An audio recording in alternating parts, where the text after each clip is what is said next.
Sir Johnny Moore. Yeah. And Dr. Pamela Mor. Yeah. What an honor to be with you today. How are you guys doing? Fine. You look so fresh. What's the secret? What do you get eat? I don't know. It's all from God.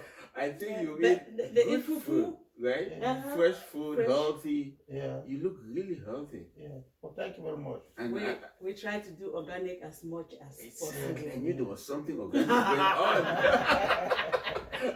Dear viewers, it's an honor to be here today. Today is 21st of December 2022. I have the honor to be with Sir Johnny Moore and Dr. Pamela Mor for a very, very scientific interview, interactive, in order to learn more from you, from your parkour, what you have done. I've heard a lot about your achievements, and yesterday I was with your beloved husband, and we had a wonderful interview here, which has gone viral.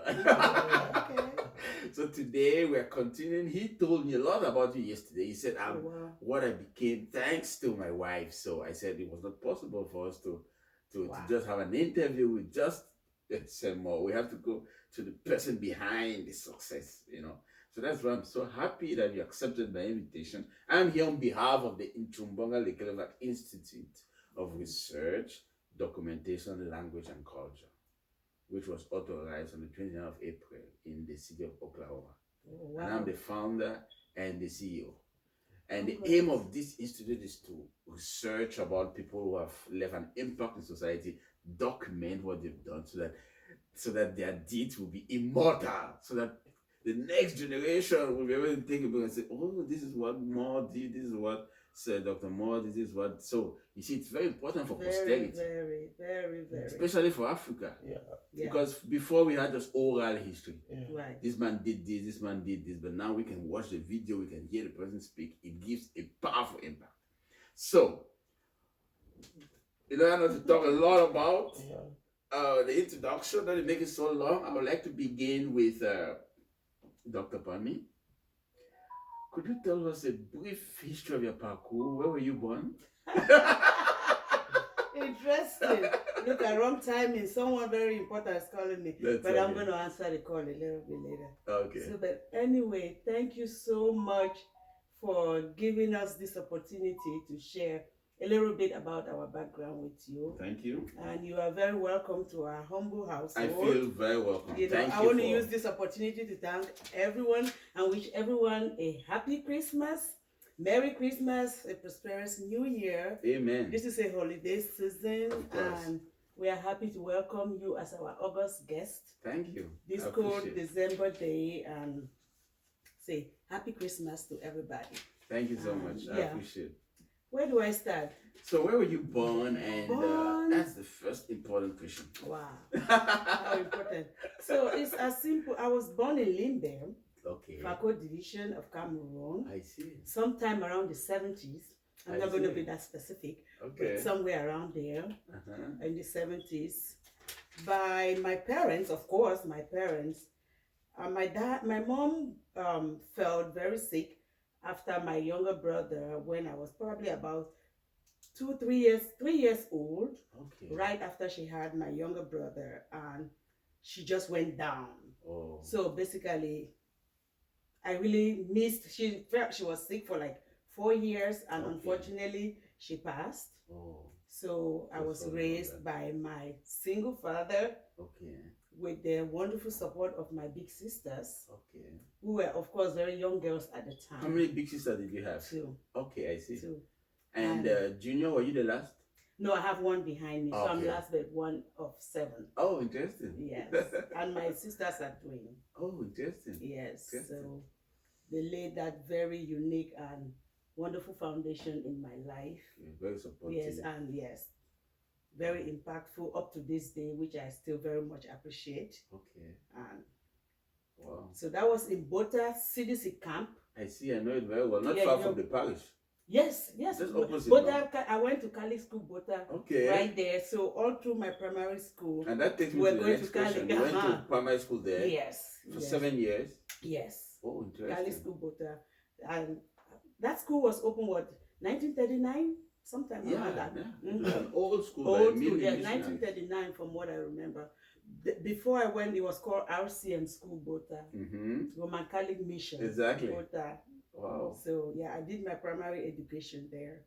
Any anecdotes of your primary school days with your teachers, your classmates? Very interesting. I was a little bit withdrawn, quiet. Okay. But knowing all what I know right now, yes, I think it's because my mom was not around. That's true. But I'm just getting to understand this now. The psychology. Because I'm more outgoing now. I speak a lot now. Okay. And friends who knew me from back then, like, Pam, where did you come from with all this talking? Exactly. How come you are so open? Because they know me as that shy girl, introvert. Quiet, right? Okay. So, and I wasn't doing well at school, honestly. As I grew up in education, yes, then I became better. Okay. Then you became more open. Yes, I guess, So knowing what I know now about life, I have a feeling maybe missing my mother. I didn't know that I missed my mother. Okay. But why was I not doing well in school? Exactly. And how come I'm so interested in academics as I grow? Okay. So that is the only thing I could think of. I think it's logical. Yes. It's logical. Yes. When, from class 1, class 2, I was known as, at that time, they usually promote children on trial to the next class. Okay. So during the third term holidays, yes, if I say it in my language, those who understand will laugh until. You can say it. But they say, so my sisters and her friends who knew that Pam was this, like an introvert, like you say, even though I won't really see it that way, but a little more towards that. Yes. They know that I wasn't doing well in school. I wouldn't pass very well. Third term holiday, they know that Pam would be promoted on trial. So it's so obvious. And this shy little girl will be coming with her report card. And our dad raised us with speaking our dialect at home, thanks to him. Like if you speak in English, you'll be like, what? And he will say in the language, I don't understand you. Okay. I don't understand you. But is it that he did not? No, it's because he wants us to speak the language. Oh, so he was very traditional. Oh, yeah. He lived there. Okay. And then they say, Pam Ache. Maka chamber will promote more, and everybody will burst into laughter. And I'm looking at them. Why are they laughing? What was the translation? Say, Pam, did you pass? Okay. And I said, no, I didn't pass, but I was promoted on trial. every year for like 4 years. Okay. Class 2 to 3 to 4 to 5 to 6. Wow. So they were just kind of just bearing with me with academics. Yes, and everybody would laugh. And nobody understood. Nobody understood, including me. Right. Yeah. I did not. And I was wondering why they were laughing. Okay. I passed. All I knew was, and in those days, what they'll do is, when they call your name, you move from the one class to the lines of the next class. Okay. So in front of everybody. Yes. So class 1, 2, 3, 4, up to 7. Yes. So once they start class 1, you move to and join the class 2 line. They call your name, and then those who fail are standing right there. My God. So all painful. I knew was I moved to the next Exactly. One. Whatever you guys are laughing, that's your own. It was so funny. But behold, class 7, I passed in list A, common entrance. Wow. Everybody was shocked. First school living, she passed. Everybody was shocked. So something happened. I don't know. But my primary school teacher, Mr. Cha, he did very well. Mr. Cha? Yes, Cha. He left, Mr. I think, what is that? Is that Banster? I even forgot his tribe. Okay. But yeah, I think he's Banster, right? Yeah, something like that. Something like Cha, and then he left. Yes. He was very good. He left and then went to become a custom, and I think he's on retirement now, of course. Okay. So, but anyway. So happy to know that you have good anecdotes about your primary school days. Oh, yes. So you got your common entrance and first school living. I passed list A. Yes. I'm very proud of these things because no one expected it. Exactly. Honestly, you including surprised me. Everybody. Including me. Because I knew that, and there's no promotion on trial in common entrance. So I didn't know I was going to get the cutoff. But the 30 who passed in list A, Pam was there. Yes. First school living, Pam passed. Went to GHS interview, Pam passed. Okay. Went to SECA interview, Pam passed. Wow. until I have options. You can imagine. So which option did you choose? Well, Seka was my choice, my school of choice. One. Yes. Okay. Even though Seka would admit pupils with list B, okay, but Seka was my choice. But unfortunately, my dad did not have the money.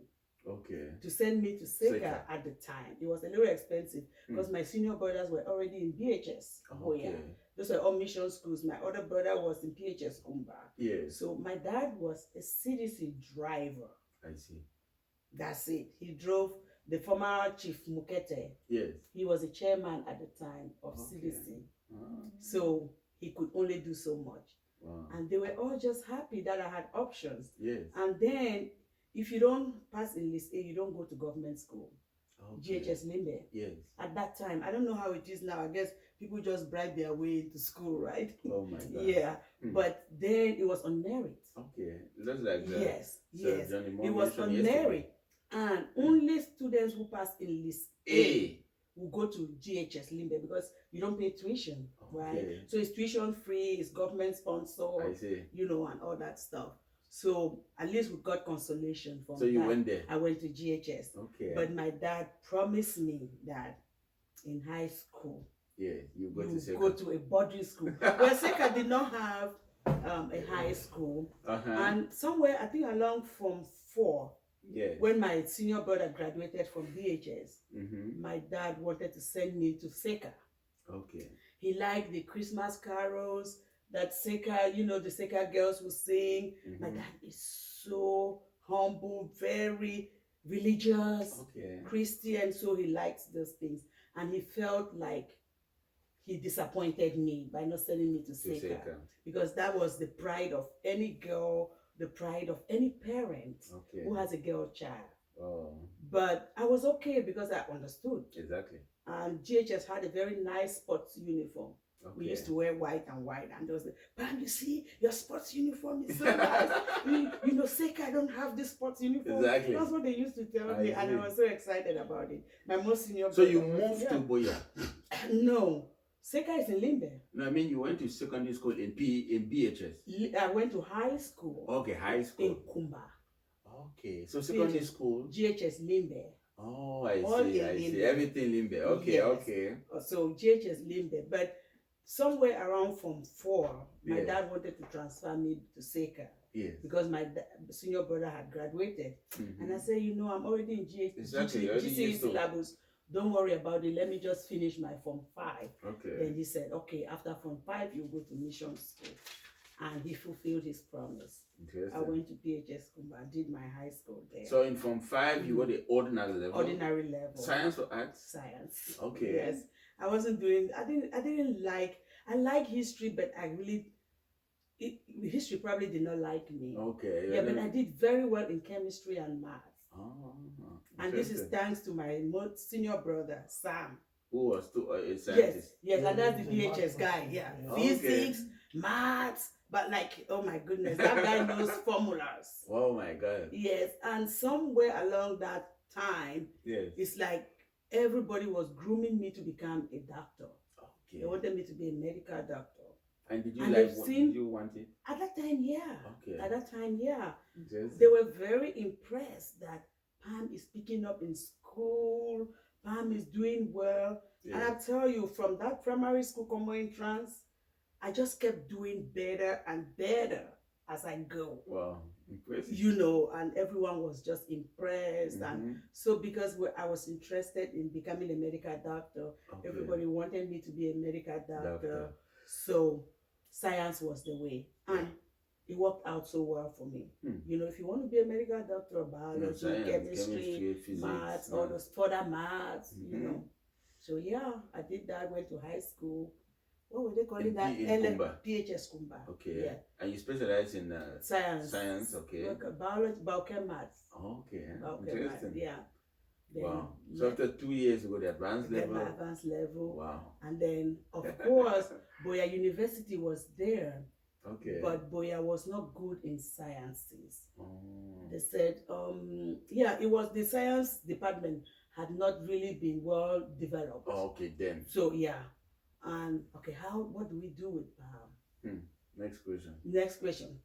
how does she go to Q's? By then, now Q's is no more on merit. You got to pay £1,000,000 francs. You got to pay. My dad didn't have £1,000,000 francs. Okay, now Pam has to go out of the country. My dad didn't have enough money to send me out of the country, and but then they said, okay, let's take this 1 year, go stay in Yaoundé, just get to Ngwakele, get your booze. They were giving this booze.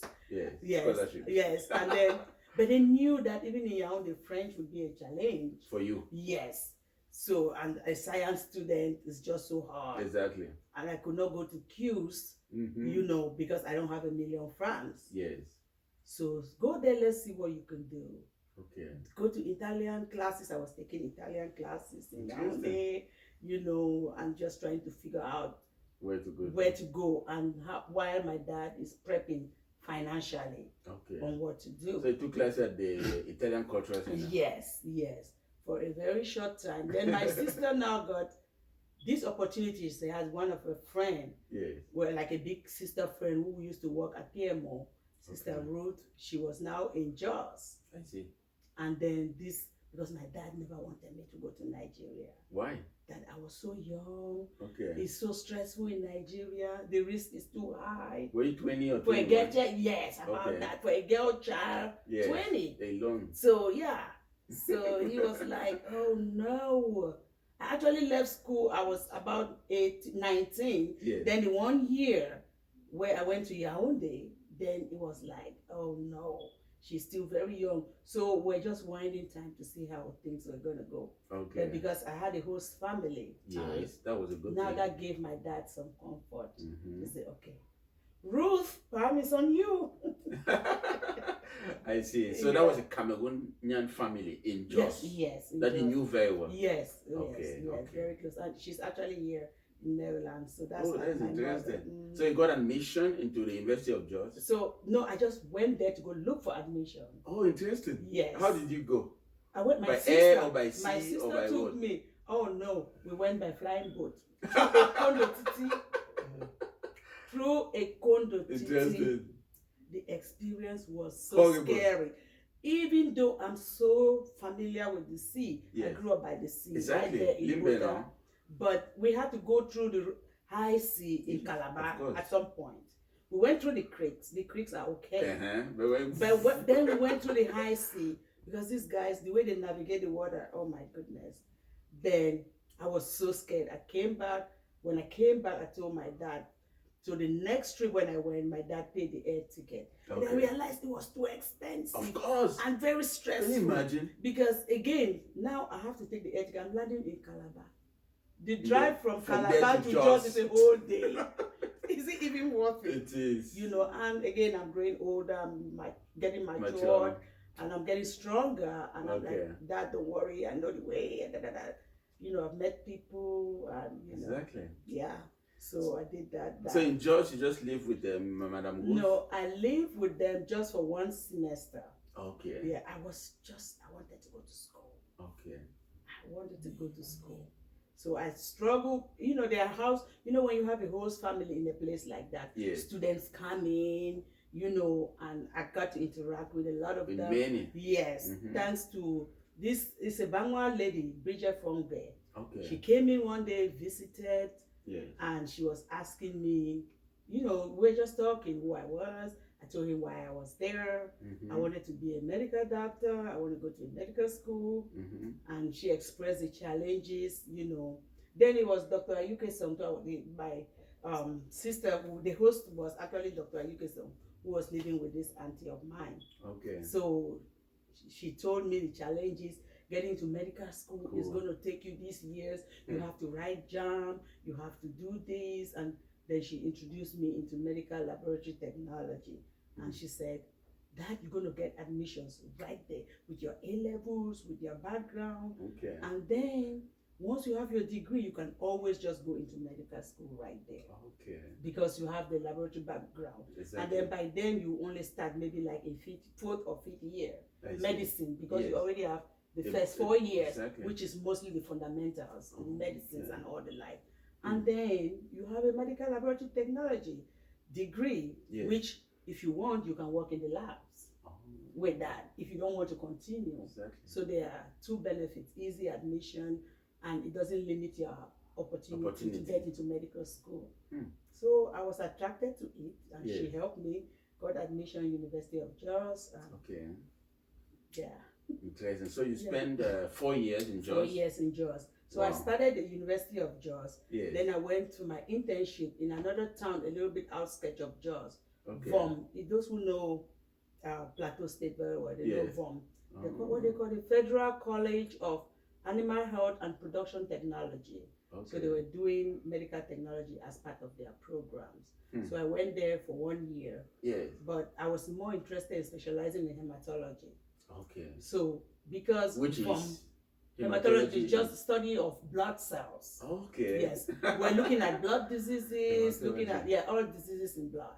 Okay. So with hematology, we collect your blood and then test. We can look at bacteria in blood. We can look at cancer cells in blood. We count when they talk about red blood cells and white blood cells. We count them for you. So that's what the laboratory technologist, a hematologist, will do for you. Anything blood. And that's important, right, for our bodies. The doctors cannot diagnose you without that. Exactly. They always they take your blood, they send it to the lab.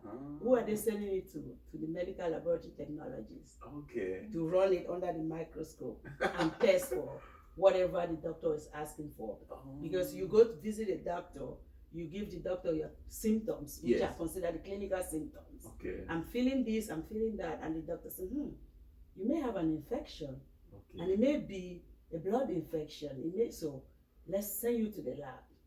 So they send you to the lab, we collect your blood, and then we test, look for bacteria, or we look for parasites, which are mostly common in Africa. And then we count your blood cells. Maybe you are anemic. So when we run the test, we can tell if you have low blood counts, whether white cell count, red blood cell counts, how large your cells are, hemoglobin level, anything in the blood. Interesting. So that's hematology. And that's what you studied for 4 years? For 4 years. So once I did that at VOM, then I had to come back because VOM did not have that specialization there. I had to come back to Jos. At JUTH, the Jos University Teaching Hospital. I see. That's where I finalized, my hematology, and then you graduated. Yes, I left from there straight to the US. How did it happen? Lottery. Oh my God. That's interesting. So from Jos, you played the lottery and you found yourself. I found myself. But before then, by the way, credits to my senior brother, Sam. He was already in the US. I see. So the same, my senior brother who went to DHS, and because he was in DHS, I couldn't go to SECA. Yes. So he did a wonderful thing for me. He played the lottery for me. He came here first. And somehow I think I was privileged in the family of 7. Or should I say loved by all. Everyone wanted me to succeed. So everyone would do their own part to make sure I succeeded. So once he came to the US, before he settled down, the first thing was to play lottery for Pam. Interesting. Yes, and he did that. Behold, I won. And at the time, the minimum they wanted was high school A levels. I have a degree. Wow. So as soon as I finished, and everything just worked out so well. I see. I just went home to get my visa. So you went back to Cameroon? Yes, I had to go back to Cameroon to get my visa. And was there any difficulty to get it? No, it wasn't difficult, except the requirements were there, but we all knew the benefits, so we didn't find it as challenging. I had to come back to Jos to come get what they call a police certificate. Because I've lived in Nigeria for more than a year. I'm supposed to have a police certificate from that country. So when I came to the embassy, and with the green card lottery, they list all the requirements. So it's easy. And even if you go there and you're missing 1 or 2 documents, they give you an opportunity to go and then come back. And bring, especially if it has to do with just documentation. I see. Right. So they gave me that opportunity to go back to Jos. They say I have to go back and go get it. So I went back. But when I went to Jos, they said, they don't do police certificates here. I have to go down to Lagos. Oh my God. Oh my God. Can you imagine? Where you did not even live? Yeah. But I have friends there. The good thing is with our program, we interacted a lot with students. And There were so many Cameroonians there at the time too. So when we have conferences and things like that, we meet Cameroonians from different states. Okay. So I'd already had the connection. And then there were so many Cameroonians in my program too. Some of them were in Luth. Luth is Lagos University Teaching Hospital. Okay. Yes. I see. So once I went there and called, hey, this is the situation. Of course, I had to land in Jos again. Of course. Then start coming back down. Oh my God, Lagos is very far. Oh yeah. A whole night drive going through Kano and all the like. So yeah. But then I had to pass through the Cameroon embassy. Things were really good then too. So once you land in Lagos, you just go report there that you are in town, you are from out of state, just for security reasons, just like they do here in the US. And they'll record your attendance in case anything happens and you are missing. They can easily verify that at least you were there and you told them this is why you came.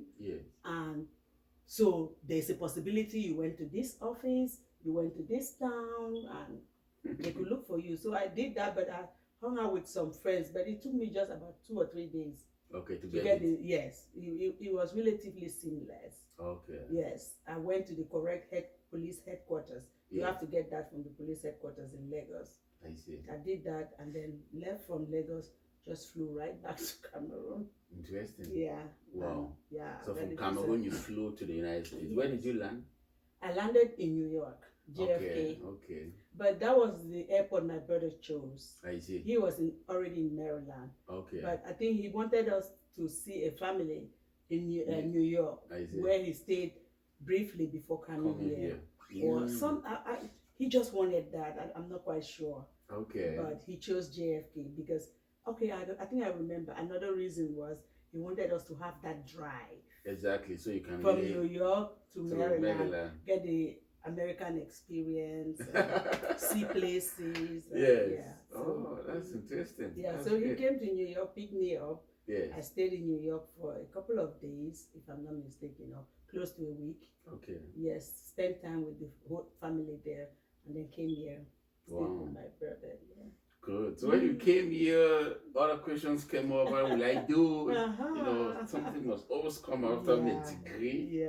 In lab, an expert in the blood. Yes. So you came down here. What was the next move? The next move was to continue my education. Okay. So by the way, by then, I started losing interest in becoming a medical doctor. Here? In Nigeria. Oh, in Nigeria? Yes, I started losing interest. Why? I felt like, is it even necessary? I didn't so much like the fact that doctors work so hard. Yes. I started feeling more like a woman. Okay. So I felt, like home, I should look for a profession where I could spend more time at home. I didn't like the fact that medical doctors have to be on call.